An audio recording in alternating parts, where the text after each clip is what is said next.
तो देखिए properties of definite integral, properties of definite integral, ठीक है, ये बहुत ही इंपॉर्टेंट टॉपिक है बेटा, डेफिनेट इंटीग्रल की प्रॉपर्टीज, ठीक है, यानी निश्चित समाकलन के गुणधर्म, इनको आपको बहुत ही अच्छे से याद करना है क्योंकि एग्जाम में इससे रिलेटेड एक क्वेश्चन जरूर आएगा, ठीक है, इस बात को बिल्कुल नोट कर लीजिए कि डेफिनेट इंटीग्रल की प्रॉपर्टीज से रिलेटेड एक क्वेश्चन आपका एग्जाम में जरूर आना है, ठीक है, तो इसको आप अच्छे तरीके से याद कर लीजिए, ठीक है। तो देखिए फर्स्ट प्रॉपर्टी देखते हैं, प्रॉपर्टी फर्स्ट है बेटा, a to b limit f x D x बराबर minus b to a f x D x, ठीक है।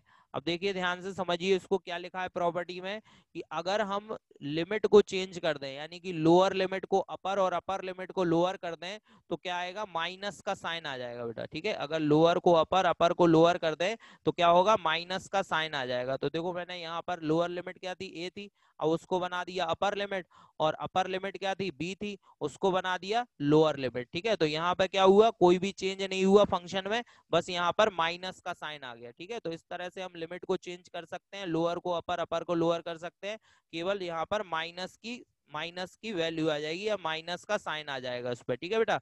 इसके बाद नेक्स्ट देखते हैं सेकंड प्रॉपर्टी, देखिए ध्यान से, a to b F x D x, ठीक है। तो यहाँ पर a to b f t d t, ठीक है, यानी कि अगर हमारा वेरिएबल x है और उसे हम t में बदल दें, यानी किसी भी अदर वेरिएबल में बदल दें, ठीक है, तो वो भी हम कर सकते हैं, ठीक है। x वेरिएबल को किसी भी अदर वेरिएबल t में भी हम क्या कर सकते हैं बेटा, चेंज करके लिख सकते हैं। ध्यान रखना t सब्स्टिट्यूट नहीं करना है, केवल x की जगह t रखना है, यानी x बराबर t रखना है, ये नहीं कि आपने एक्स स्क्वायर बराबर t रख दिया और लिमिट चेंज नहीं की, नहीं, केवल x बराबर t रखोगे तो लिमिट को चेंज करने की कोई जरूरत आपको नहीं पड़ेगी, ठीक है ना। आप डायरेक्ट भी t की जगह ये वाली लिमिट भी पुट कर सकते हो क्योंकि आपने कुछ नहीं किया, केवल एक वेरिएबल चेंज कर दिया, सवाल वही का वही है, ठीक है, केवल आपने जहां x लिखा था वहां आपने t लिख दिया, तो ऐसा भी आप कर सकते हैं, ठीक है। ये प्रॉपर्टी सेकंड हो गई। इसके बाद प्रॉपर्टी थर्ड देखो, a to b F x D x, a to b F x D x, तो देखो यहां पर हो जाएगा a to c f x D x, ठीक है, plus c to b F x D x. अब ये देखिए यहाँ पर मैंने क्या किया, इसको दो इंटीग्रल में ब्रेक कर दिया, ठीक है। इसमें जो c आ गया, ये c क्या है बेटा, a से बड़ा है और b से छोटा है, मतलब a और b के बीच में है, जो a और b हमें लिमिट दी हुई थी ना, तो a और b के बीच की वैल्यू है c, ठीक है। तो c जो है वो a से बड़ा है और b से छोटा है, ठीक है ना। तो हमने क्या किया, पहले एक इंटीग्रल बनाया, उसमें लिमिट ले ली a से c, ठीक है, एफ एक्स डी एक्स, और फिर दूसरा इंटीग्रल बनाया, उसमें हमने लिमिट ले ली सी से B F x D x. तो इस प्रकार से एक ही इंटीग्रल को हमने दो पार्ट में ब्रेक करके लिख दिया, ठीक है। ये प्रॉपर्टी भी काफी इंपॉर्टेंट है, लेकिन इसका यूज बहुत ही कम सवालों में होगा, कुछ स्पेशल टाइप के इंटीग्रल होंगे जिनमें इस प्रॉपर्टी का हम लोग यूज करेंगे, ज्यादातर सवालों में इस प्रॉपर्टी का यूज नहीं होगा। इसके बाद आते हैं प्रॉपर्टी नंबर 4 पर, ठीक है। प्रॉपर्टी नंबर 4 में बेटा दो पार्ट हैं, तो ध्यान से देखिए, यदि a to b F x D x दिया है, ठीक है, तो बराबर में a to b f a plus B minus x D x. तो ध्यान दीजिए, अगर किसी फंक्शन की लिमिट a से b है तो हम उसमें x की जगह a plus B minus X भी रख सकते हैं। a प्लस बी मतलब लोअर लिमिट और अपर लिमिट को जोड़ा और उसमें से x घटाया, ठीक है ना। तो x की जगह क्या रख दिया, a plus B minus X, तो इससे भी फंक्शन पर कोई इफेक्ट नहीं पड़ेगा। यदि हम x की जगह a plus B minus X रख दें तो इससे भी फंक्शन पर कोई इफेक्ट नहीं पड़ेगा बेटा। या फिर इसको ऐसे भी लिख सकते हैं, जीरो टू ए, यानी कि जो लोअर लिमिट है वो हमारी जीरो मान ली हमने, लोअर लिमिट को क्या मान लिया, जीरो। अब अगर ये प्रॉपर्टी अप्लाई करें तो क्या होगा बेटा, ये हो जाएगा बेटा a माइनस एक्स, है ना, क्योंकि अब अगर इन दोनों को जोड़ोगे, a और जीरो को जोड़ोगे तो a ही तो आएगा ना, ठीक है। तो a minus x D x हो जाएगा, ठीक है। ये बहुत ही इंपॉर्टेंट प्रॉपर्टी है, इसमें कि खासकर ये जो सेकंड वाली है, ये तो समझ लो आपको 90% सवालों में लगानी है।